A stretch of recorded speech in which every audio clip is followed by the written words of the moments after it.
বলছে ভাবি যান কি ব্যাপারটা, তোমার শরীরের অবস্থা কেন এরকম, ভালো করে শুনবেন। বলছে কেমন রে ভাই? বলছে ভাবি যান তোমার মাথাতে কতদিন থেকে চিরুনি হয়নি, চুলগুলা কেন উস্কো খুস্কো হয়ে আছে, তোমার কাপড়টা পুরানা হয়ে আছে, কালো ঝালো হয়ে আছে, তুমি সুন্দর করে মেকআপ করে নাও, তোমার শরীরটা কেন চিকন হয়ে নাই, কাপড় গালা আলো ঝালো হয়ে আছে, মাথার চুল গালা উস্কো খুস্কো হয়ে আছে, কি ব্যাপার ভাবি যান তুমি সুন্দর হয়ে কেন সাজন কুজন হয়ে থাকো না? ভাবিকে বলছেন কি ব্যাপার ভাবি, তুমি দেখছি মাথার চুলগুলো আইলা ঝেলা হয়ে আছে, কাপড় গলা কালো পুরানা ধরনা হয়ে আছে, আরে নতুন কাপড় টাপড় পিন্দা চিকচাকন হয়ে মেকআপ টেকআপ করে থাকবে। এবার ভাবি বলছেন কাকে? সালমানকে, দাওরকে বলছেন কার জন্য সাজবো রে ভাই? কি বলছেন কথাটা দেখেন, কার জন্য সাজবো রে ভাই? কে আমার সাজন দেখবে, কার জন্য আমি সাজন সাজবো? সালমান বলছেন কার জন্য সাজবো মানে ভাইয়ের জন্য তুমি সাজবে, ভাইয়ের জন্য তুমি সাজবে।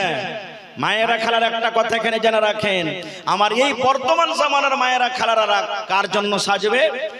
2000 টাকা দামের শাড়ি কিনা থাওয়া আছে, ওই শাড়ি খানটা বিহাইকে দেখাতে যাবে, ওই শাড়ি খানটা গোরেতে যাবে তখন সেদিন পিনবে, কুটুমের বাড়ি বাড়িতে যাবে সেদিন পিনবে। আর যে ওকে টাকা খরচ করে 2000 টাকাতে শাড়ি কিনে দিয়েছে, ওর সামনে ওই কালো ঝালো খানটা পিনে থাকবে। হচ্ছে না, হয় না?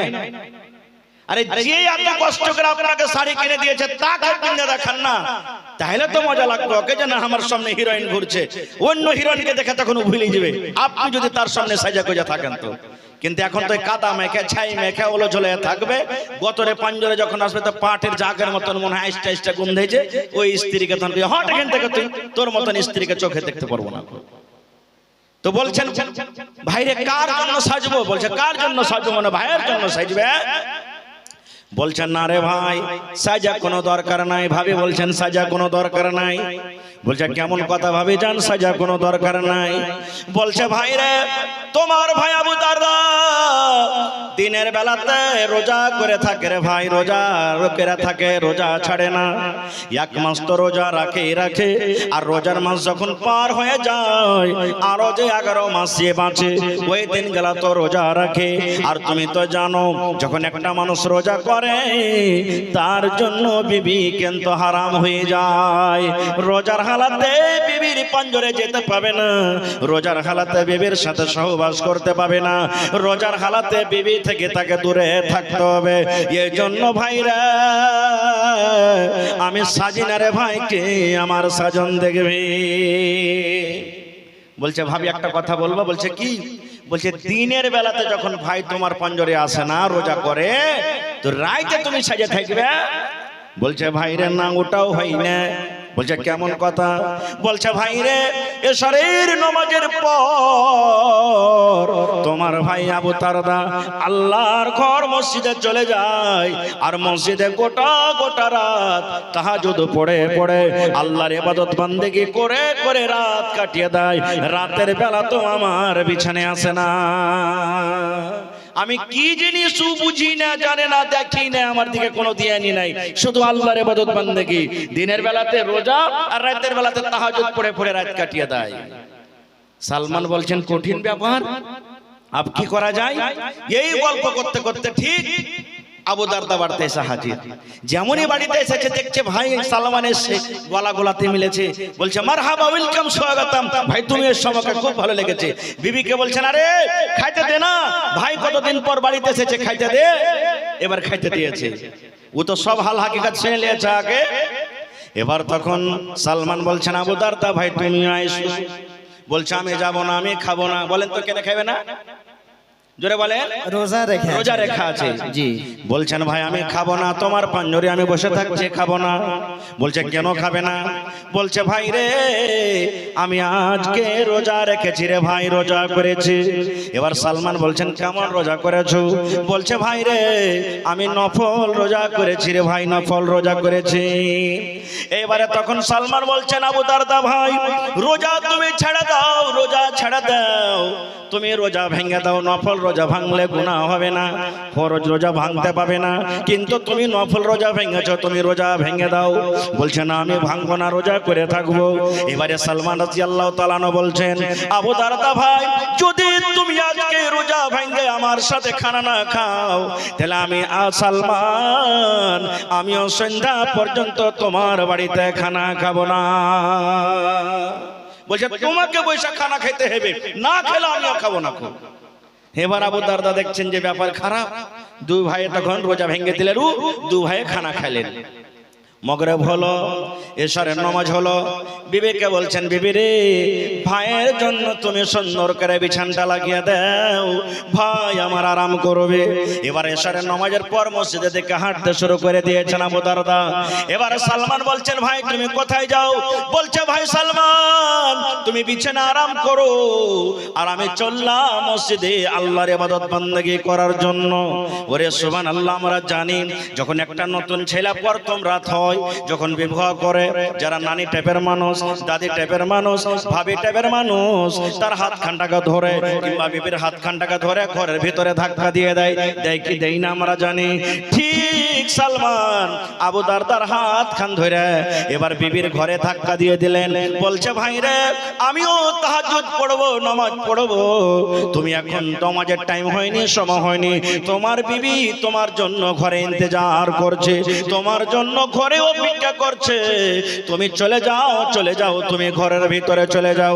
ঠিক নামাজের টাইম যখন হয়ে যাবে, তুমি জাগতে না পারলে আমি তোমাকে জাগিয়ে দেব। সুবহানাল্লাহ, যাও আমি জাগিয়ে দেব। আব কি করবে? ঘরের ভিতরে চলে গেল। স্বামী স্ত্রী গোটা রাত কাটলেন। ঠিক যখন রাত মোটামুটি 1-2 হয়ে গেছে, এবার তাহাজ্জুদের নামাজ পড়তে হবে। এবার সালমান দুয়ারে যা বলছেন, আবু দারদা ভাই, এখন নামাজের টাইম হয়ে গেছে, তুমি উঠে যাও। আবু দারদা উঠলেন, ফরজ গোসল করলেন। ফরজ গোসল করার পর তখন দুই ভাই যায় নামাজ পড়লেন, নফল নামাজ, তাহাজ্জুদের নামাজ।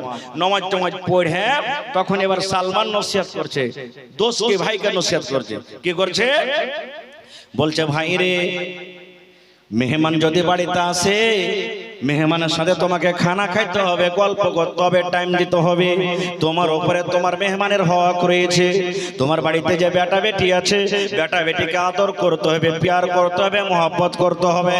বেটা বেটির হক রয়েছে তোমার উপরে। ও ভাই, ভালোবাসা তোমার বিবি বাড়িতে রয়েছে, এই ভালোবাসা বিবিকে তোমাকে আদর করতে হবে, মহব্বত করতে হবে, তাকে সময় দিতে হবে। তোমার উপরে তোমার বিবির হক রয়েছে। আল্লাহ তোমাকে যে দুটা চোখ দিয়েছে, এই চোখকে আরাম দিতে হবে, এই চোখের হক রয়েছে। এ ভাই, তুমি শুনে নাও, যার যেটা হক আছে, তুমি হক আর হককে যদি পৌঁছিয়ে দাও, তারপরে যদি আল্লাহর ইবাদত করো, এরকম ইবাদত আল্লাহ রাব্বুল আমিন কবুল করবেন।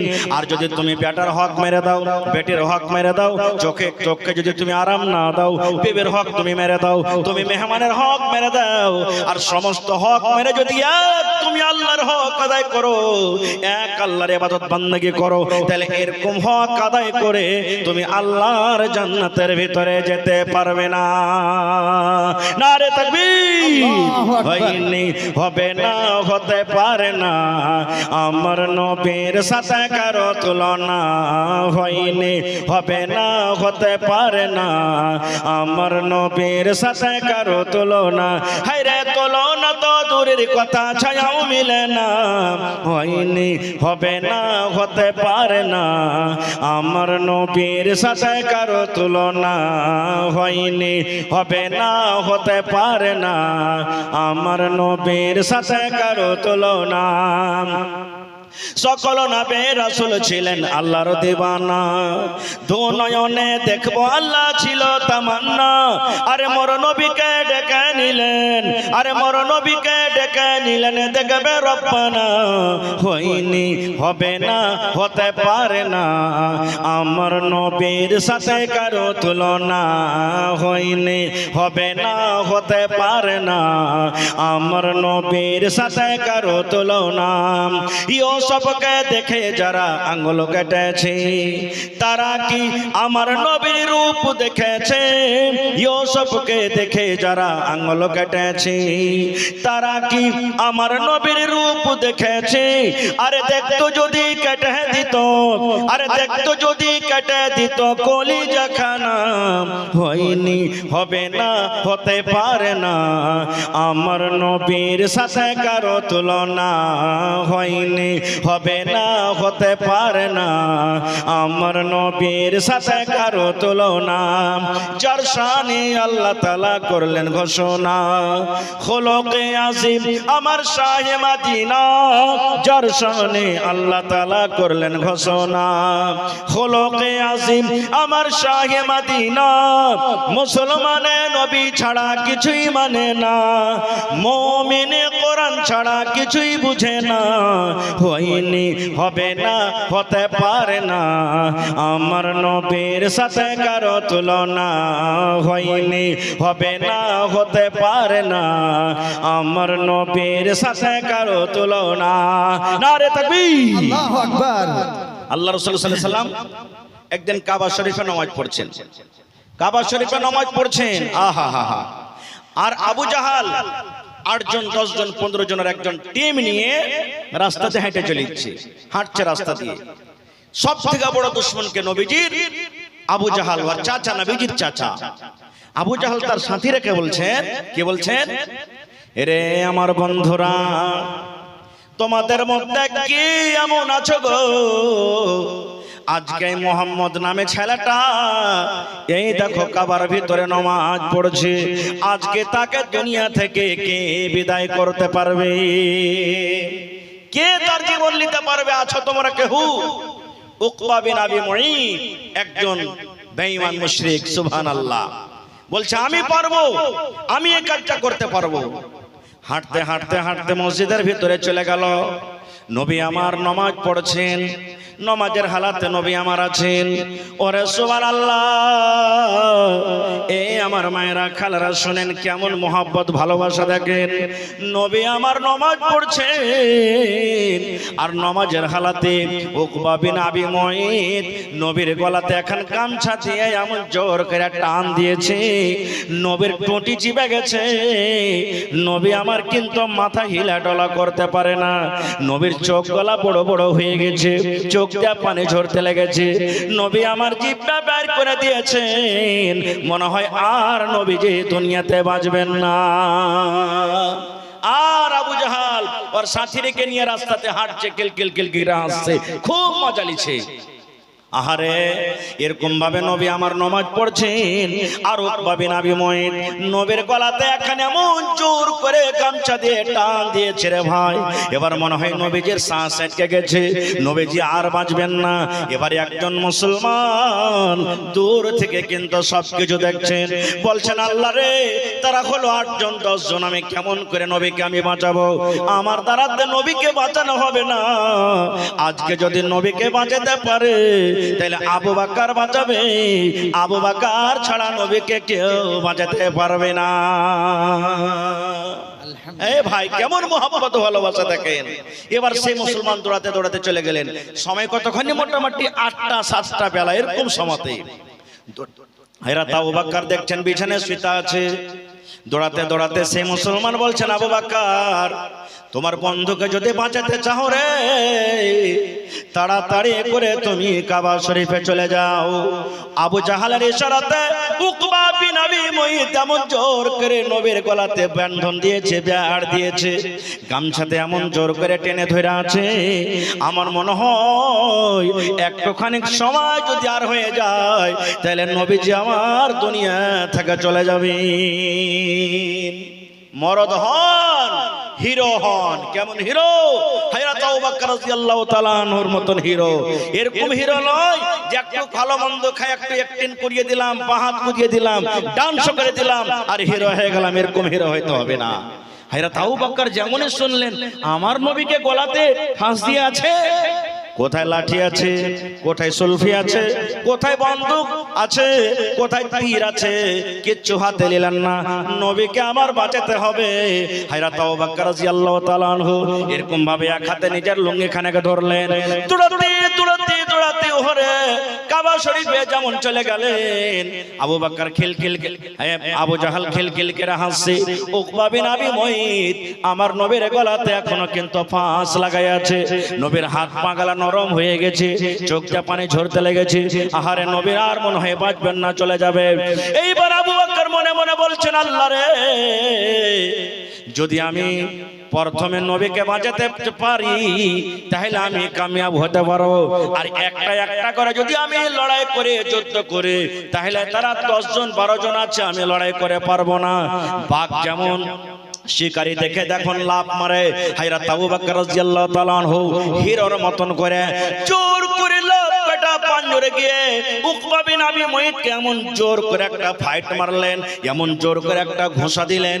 ঘোষা দেওয়ার সাথে সাথে নবীর গলা থেকে তার হাত খানটা কিন্তু ছুটে গেল। এবার হাত যেমন ছুটে গেল, এবার হযরত আবু বকর অন্য মুসলমানটাকে ইশারা করে বলছেন, তাড়াতাড়ি করে তোমরা আমার নবীকে এখান থেকে নিয়ে চলে যাও। এবার আপনারা বলেন, নবীর সমস্ত রাগ হযরত আবু বকরের উপর এখন ঝাড়বে না ঝাড়বে না? কথা বলেন, ঝাড়বে না ঝাড়বে না? যত রাগ নবীর পরে ছিল সমস্ত রাগ কিন্তু আবু বকরের পরে হয়ে গেল। লাইট পিট লাইট কিল ফাইট মারতে শুরু হয়ে গেল। মারতে মারতে ওরে আল্লাহ, একজন বেঈমান হযরত আবু বকরের লাখে এমন জোর করে একটা ফাইট মারলেন রে বন্ধু, লাখটা ফাইটা রক্ত বইতে লাগলো, এমন রক্ত বইতে লাগলো হযরত আবু বকর রাদিয়াল্লাহু তাআলা বেহুশ হয়ে পড়ে গেলেন। বেহুশ হয়ে পড়ে গেলেন। যেমনই দেখলেন যে বেহুশ হয়ে গেলেন হযরত আবু বকর, আবু জাহাল তাড়াতাড়ি করে বলছে, চল চল চল পালা পালা। আর আবু বকরের খানদানের লোক যদি জানে যে আমাদের আবু বকরকে এরকম ভাবে বেহুশ করে দেওয়া হয়েছে, কাউকে ছাড়বে না, তাড়াতাড়ি করে পালিয়ে যাও। সব চলে গেল। আবু বকরের বংশের লোকেরা কে খবর করা হলো, ওরা তাড়াহুড়া করে সব চলে এলো। আবু বকরের মা মুসলমান হয়নি, বেটার জন্য এক গিলাস পেয়ালাতে করে দুধ নিয়ে এসে হাজির হয়ে গেলেন। বেটাকে ডাকতে বলছেন, আবু বকর রে, বেটা 8টা 9টা বেলা হয়ে গেল, না খেয়ে আছিস রে বেটা, চোখ খুল রে, মা আমি এসেছি। তুই মুসলমান হয়েছিস তো কি? আমি তোর মা মুসলমান হয়নি, কিন্তু তুই হলি আমার বেটা, আমি হলাম তোর মা, তোর উপরে আমার ময়া দয়া আছে বেটা রে। আবু বকর তুই চোখ খুল, এ আবু বকর তুই চোখ খুল, আমি তোর জন্য মা দুধ হাজির নিয়ে আছি। খানদান লোকেরা এক এক করে হাজির হয়ে গেল। আবু জাহালকে ডাকতে বলছে, আবু জাহাল রে, আমাদের আবু বকর মুসলমান হয়েছে আমরা এটা জানি না, কিন্তু আবু বকর হলো আমাদের খুন, আবু বকর হলো আমাদের বংশ, আবু বকর হলো আমাদের গতিয়া। যদি আবু বকরের কিছু হয়ে যায়, একটার বদলাতে আমরা মদিনা মক্কার গলিতে গলিতে রক্তের বন্যা আমরা বইয়ে দেব। কে তীর, কে তলোয়ার, কে ঢাল নিয়ে নিয়ে সব আবু বকরকে ঘিরে নিলেন। বেলা 12টা হয়ে গেল, হযরত আবু বকরকে হুঁশ আসে না। বেলা 2টা হয়ে গেল, হুঁশ আসে না। বেলা 3টা হয়ে গেল, হুঁশ আসে না। আস্তে আস্তে করে সমস্ত খানদানের লোক লাঠি হাতিয়ার নিয়ে আবু বকরের পাঞ্জরে হাজির হয়ে গেল।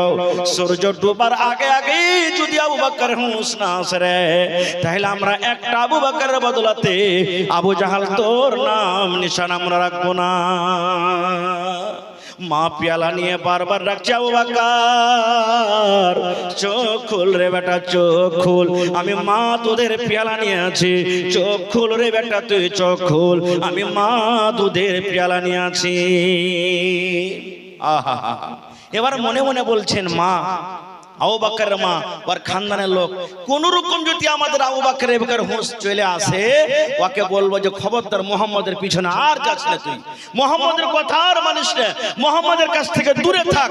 যে মুহাম্মদের কথা মানে তোকে এত বড় কষ্ট আঘাত দেওয়া হলো, ওর কাছে আমরা যেতে মানা করব।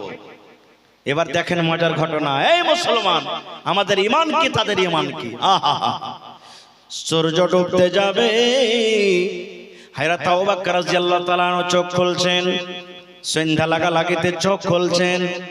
আর প্রথম কথা যেটা মুখে এলো কি জানেন? নবী গো, ও আমার নবীজি, আপনি কেমন আছেন, কোথায় আছেন? প্রথম কথা কি বলছে? নবী গো, ও আমার নবীজি, আপনি কেমন আছেন, কোথায় আছেন? খানদানের লোক যতটি জমা হয়েছিল রাগ করে সব হেঁটে চলে গেল। তোর কিছু কহি, যার লেগে এত কষ্ট, আর ওয়ারি ফেরিয়ে প্রথমে মুখ দিয়ে নাম লিছে। হ্যাঁ, মা তখন বসে আছে পাঞ্জরে, বলছে বেটা রে দুধ খেলে রে বেটা, মা আমি সকাল থেকে নিয়ে তোকে দেওয়ার জন্য আমি বসে আছি। এবার হযরত আবু বকর বলছেন, মা গো আমার নবীকে যতক্ষণ আমি দুই চোখে না দেখবো গে মা, অতক্ষণ পর্যন্ত আমি আবু বকর দুধ পান করব না। আলহামদুলিল্লাহ, আমি দুধ পান করব না। খো এদিকে ঘটনা কি হলো না হলো আমি অধিকার যাব না। আমার বলার উদ্দেশ্য, হযরত আবু বকর রাদিয়াল্লাহু তাআলার ঈমান দেখেন কি, এত মায়ের খাওয়া পরও নবীর মহব্বত ভালোবাসা সিনেতে কেমন। আরেকটা সাহাবীর কথা শুনেন, হযরত বেলাল রাদিয়াল্লাহু তাআলা আনহু বাদশা উমাইয়া বিন খালফের গোলাম, কেমন কেমন করে শুনে নিয়েছে যে মুহাম্মদ একটা ভালো ছেলে আর উনি হলেন নবী, উনি হলেন নবী, কেমন কেমন করে শুনে নিয়েছেন। এবার লক করে যায় নবীর হাতে হাত লাগিয়ে কালেমা পড়ে মুসলমান হয়ে গেছেন। লম্বা ঘটনা ছোট করে বলছি, মুসলমান হয়ে গেলেন। ওর বাদশা জানতে পেরেছে, ওর মালিক উমাইয়া বলছে, বেলাল শোনো এখানে তুমি। বলছে কি হয়েছে মালিক? বলছে বেলাল আমি শুনেছি তুই নাকি মুসলমান হয়ে গেছিস। ও কিন্তু ডরাইলো না, বলছে হ্যাঁ হয়ে গেছে। বলছে ওই কথাটা ছেড়ে দে, কালেমা ছেড়ে দে, নবীর কথা তুই ছেড়ে দে, ওর ধর্ম ছেড়ে দে, কোরআন ছেড়ে দে, না হলে তোকে শাস্তি দিব। বেলাল বলছেন আমি ছাড়তে পারবো না, নবীকে ছাড়তে পারবো না, কোরআন ছাড়তে পারবো না, দিনকে আমি ছাড়তে পারবো না। এই মুসলমান, আজকে যদি মুসলমানের উপরে কষ্ট হয়, জুলুম হয়, আমরা এটাই মনে করি আহারে মুসলমানের উপরে জুলুম অত্যাচার করছে। এই জুলুম অত্যাচার করা কোনো নতুন কথা নয়। হযরত বেলাল রাদিয়াল্লাহু তাআলা কে বাদশা বলছেন, বাদশা বলছেন বেলাল রে, তুই যদি মুসলমান হওয়া ত্যাগ না করিস, নবীর ধর্মকে যদি না ছাড়িস, নবীকে যদি দিল থেকে না মুছে দিস, তাহলে তোকে কঠোর শাস্তি দেওয়া হবে। এই মুসলমান বেলাল বলছেন আমাকে যেমনই তুমি শাস্তি দাও, কষ্ট দাও, আমি নবীর মহব্বত ভালোবাসা আমি দিল থেকে হটাইতে পারবো না। এবার তার মালিক কি করলো, আমরা যেমন একটা কুকুর যখন মরে যায় হাতে পায়ে দড়ি বেঁধে বাচ্চারা রোডে রোডে রোডে রোডে ঘুরিয়ে নিয়ে বেড়ায়, ওরে সুবহানাল্লাহ। এবার বাদশা কি করলো, বেলালের হাতে পায়ে দড়ি বেঁধে দেওয়া হলো। এবার বাচ্চারাকে বলা হলো গ্রামে গ্রামে গ্রামে গ্রামে বেলালকে তোমরা টেনে নিয়ে যাও। এবার টানতে টানতে টানতে এবার বাদশার সামনে হাজির হয়ে গেল। ওরে আল্লাহ, মক্কার জমিন পাথরিলি জমিন, রক্তে রক্তিত হয়ে গেলেন, সমস্ত ছাল চামড়া উঠে গেল। এবার বাদশা বলছে বেলাল রে, এখনো যদি তুমি মুসলমান থেকে তুমি ত্যাগ করে দাও, এখনো যদি নবীর কালেমা মহব্বত ভালোবাসা দিল থেকে মুছে দাও, তোমাকে আজাদ করে দেওয়া হবে।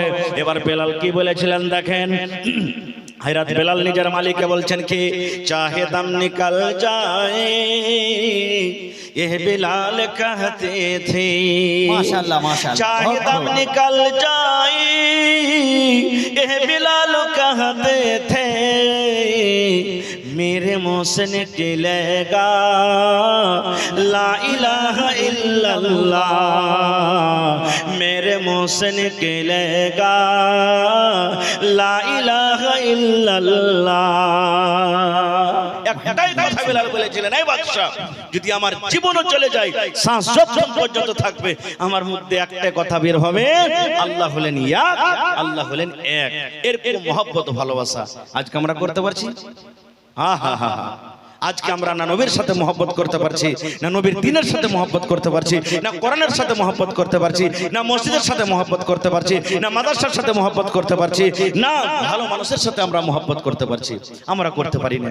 ভাই মুসলমান, সময় খুব শর্ট, আমার হাতে কয়েকটা দান এসেছে, তবে শেষের বেলাতে বলার ইচ্ছা ছিল আরো কিছু যে বলবো, কিন্তু এখন ফজর আজান হয়ে আসছে, আর আমার পরে চতুর্বেদী সাহেব এখনো কিন্তু বাকি আছে, 2:45 রাত বাজতে গেছে, আর মাত্র আমি আপনাদের সামনে 10 মিনিট ঘড়ি থেকে থাকবো। এই 10 মিনিটের মধ্যে আল্লাহর ওয়াস্তে যারা যারা এখনো দিতে পারেননি, যদি আল্লাহর ওয়াস্তে কেউ বাকি আছেন, ছোট বড় মা খালা, 10 20 100 200 500 1000 2000 5000, তো আপনারা আমার হাতে দিয়ে যান। আমি এই শেষ ভাগ রাত্রে আল্লাহর দরবারে একটু দোয়া করব, এবং আসলে আপনারা নেককার মানুষ, ভালো মানুষ আছেন। কেন কালকে আমাকে মাওলানা ফারুক সাহেব ফোন করলেন, মাওলানা এরকম এরকম জালসা মনে আর হবে না, ক্যান্সেল করে দেওয়া হলো। কিন্তু আপনারা নেককার দিনদার, এই গ্রামের মধ্যে কোন আল্লাহর একজন দিনদার বান্দা বান্দি দোয়া করেছিলেন, যার দোয়া আল্লাহ হয়তো কবুল করলে মৌসুমটা কত সুন্দর প্রোগ্রাম হয়ে গেল। আল্লাহ তাবারাক ওয়া তাআলা লাখ লাখ শুকর। তো ভাইরে, আজকে কেউ আছেন এই নবীর মাদ্রাসার জন্য, আহা হা, যে মাদ্রাসাতে 1000 কেউ ইট দিতে পারবেন, 5 বড়া 10 বড়া করে সিমেন্ট দিতে পারবেন। আমি দেখলাম এখনো কিন্তু প্লাস্টার হয়নি, উপরে ছাদ হয়নি, কোন রকম খালি দেওয়াল খান্টা খড় হয়েছে। ভাই, এইটা হলো আমাদের মান শান, হলো আমাদের মাদ্রাসা, যেখানে আমাদের ছেলেরা মেয়েরা দিনের পড়া পড়ছে, দুনিয়ার পড়া পড়ছে, সব রকম তালিম হাসিল করছে। ওই মাদ্রাসাকে আমাকে আপনাকে ছেড়ে ধরতে হবে। তো আসেন তো দেখি, আমার একজন ভাই কেউ 200 টাকা, একজন 1000 টাকা হাজির করেছেন। মাশাআল্লাহ, জাযাকাল্লাহ। রব্বানা যালামনা আনফুসানা ওয়া ইল্লাম তাগফির লানা ওয়া তারহামনা লানাকুনান্না মিনাল খাসিরিন।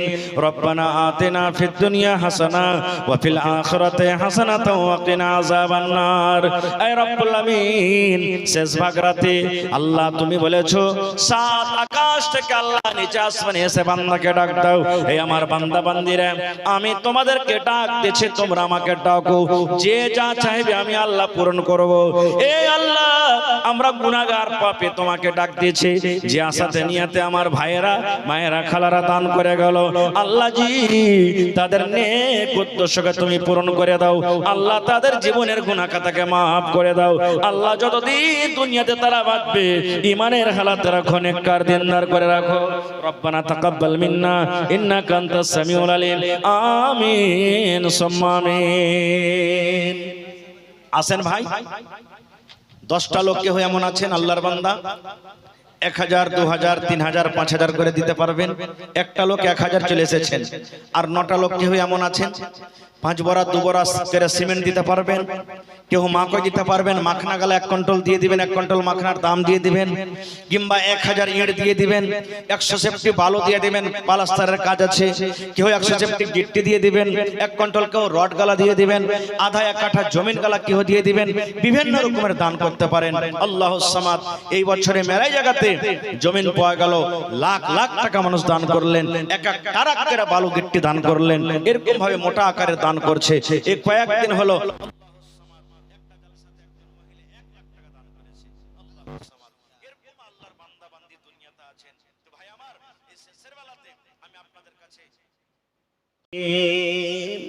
আল্লাহর জান্নাতের ভিতরে চলে যাবে। এই জন্য ভাই, আমাদেরকে সব সময় নবী মুহাম্মদ সাল্লাল্লাহু আলাইহি সাল্লামের মুহাব্বত ভালোবাসা হিসাবে চলতে হবে। একটা সহিহ হাদিস আপনাদের সামনে বলছি। আল্লাহ রাসূল সাল্লাল্লাহু আলাইহি সাল্লাম যখন মক্কা থেকে হিজরত করে মদিনা চলে গেলেন, তখন ভাই বানিয়ে দিলেন। কাকে? মক্কার মুসলমান আনসারীরাকে, আর মক্কার মুহাজির মুসলমানরাকে, আর মদিনার আনসারী মুসলমানরাকে ভাই বানিয়ে দিলে। এরা বাড়ি ঘর ছেড়ে এসেছে, বিবি বাচ্চা ছেড়ে এসেছে, এরা হলো তোমাদের ভাই। সব মুসলমানের কথা বলবো না, একটা মুসলমানের কথা বলবো। সালমান রাদিয়াল্লাহু তাআলা আনহু একজন সাহাবী, আর আবু দারদা রাদিয়াল্লাহু তাআলা আনহু একজন সাহাবী। এরাকে দুটো নবী ভাই বানিয়ে দিলেন। তোমরা মায়ের পেটের মতন ভাই, নাম মনে রাখবেন, একটা সালমান আর একটা আবু দারদা রাদিয়াল্লাহু তাআলা আনহু ভাই বানিয়ে দিলেন। কিছুদিন পর সালমান রাদিয়াল্লাহু তাআলা আনহু ভাইয়ের বাড়ি বাড়িতে গেছেন। যেমন আমরা যাই না, চল রে চাচার বাড়ি বাড়িতে যাই, নানার বাড়িতে যাই, শ্বশুরের বাড়িতে যাই, ভাইয়ের বাড়িতে যাই। তো সালমান বলছেন যে আমার ভাই আবু দারদাকে মেলা দিন থেকে দেখাশোনা হয়নি, আজ বেড়াতে যাবো ওর বাড়ি। চলে গেলেন বেড়াইতে। কখন গেলেন? দিনের বেলাতে বেড়াইতে গেলেন, চলে গেলেন। এবার বাড়িতে ঢোকা পর বসতে দিলেন। এবার জিজ্ঞাসা করছেন ওর ভাবিকে যে ভাবি, ভাই বাড়িতে নাই, আবু দারদা নাই? বলছে না রে ভাই, তোমার ভাই বাড়িতে নেই। বলছে কোথায় গেছে? বলছে এই এদিক ওদিক কোনো কামে কাজে গেছে, তুমি বসে চলে আসছে। ঠিক কিছুক্ষণ পর ও আসার আগে এবারে তখন সালমান ওর ভাবিকে বলছেন, ভাবি একটা কথা জিজ্ঞাসা করব। বলছে কি রে ভাই,